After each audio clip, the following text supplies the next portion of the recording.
Question 11 is your trial and improvement question. So we know it's got a solution between 3 and 4, so our first trial will be x is 3.5. I'm going to write down again how we look at here, how we put in a calculator. So I'd put that in a calculator with brackets around it, because then you can just manipulate the 3.5 each time instead of typing the whole lot in again.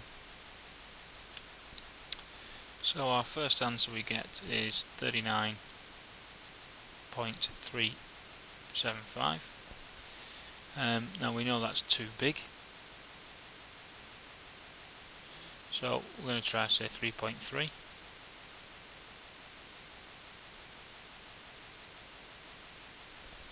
So 3.3 cubed, take away 3.3 is 32.637.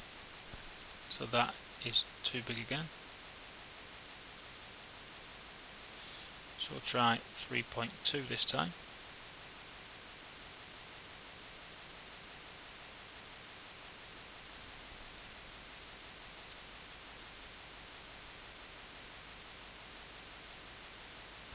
So 3.2 will be 29.568. Now that's too small. So we know it's between these two values. So what we need to try is one more trial between the two.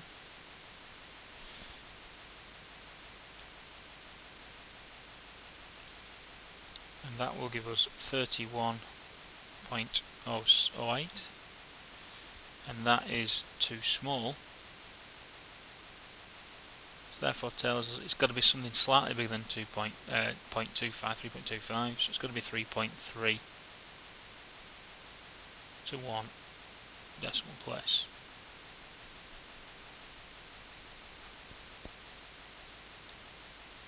Question 12.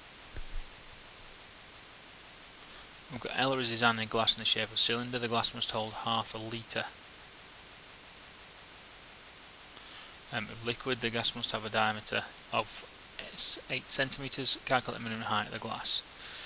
Right, well the first thing we know is that half a litre is 500 centimetres cubed. Or it's the same as saying 500 mils. Now what we're going to look at here is thinking, right, that's the area, sorry, the volume. If I work out the area first of all of that circle, so it's pi r squared, it's pi times 8 squared.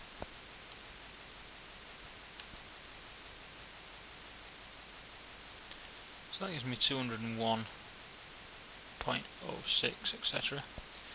So I know that area there, and I'm going to times it by some sort of height. So my height will be 500 divided by 201.06.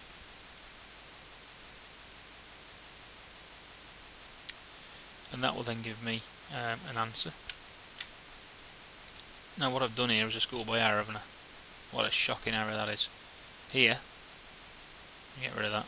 I thought the answer being 2 and a bit was a bit odd.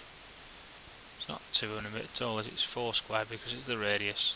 Alright, I'll pretend I did that on purpose so that you don't do it yourself in the exam. That's what we always say when we mess up, but I just messed up. So that's 50.26, etc. So we're now going to divide that by 500.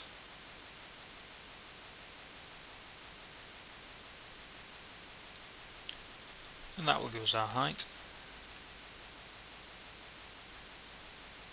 This looks a lot more like it now. Does it want it to 3 significant figures? It doesn't tell us, so that's what we presume it's going to ask us for. 9.95 centimetres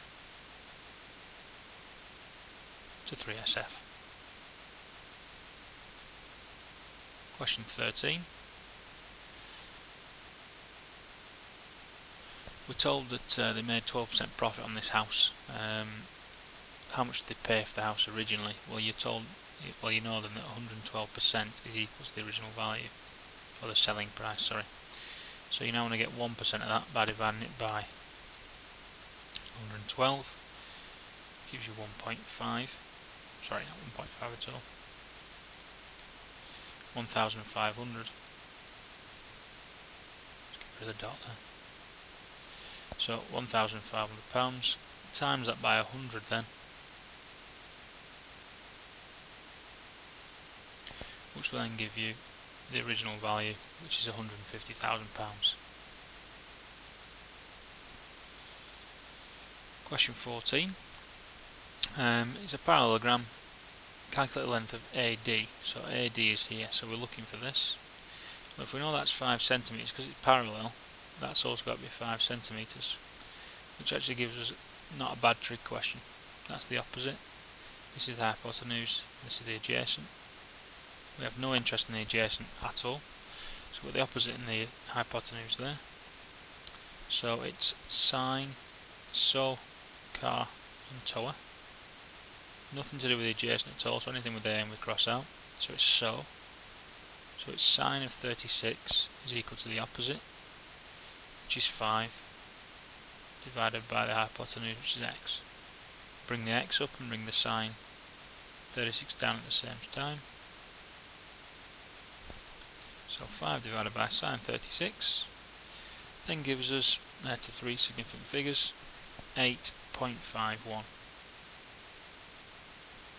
centimeters. Question 15 asks us to make m the subject of this formula. The first thing we're going to do is divide by 6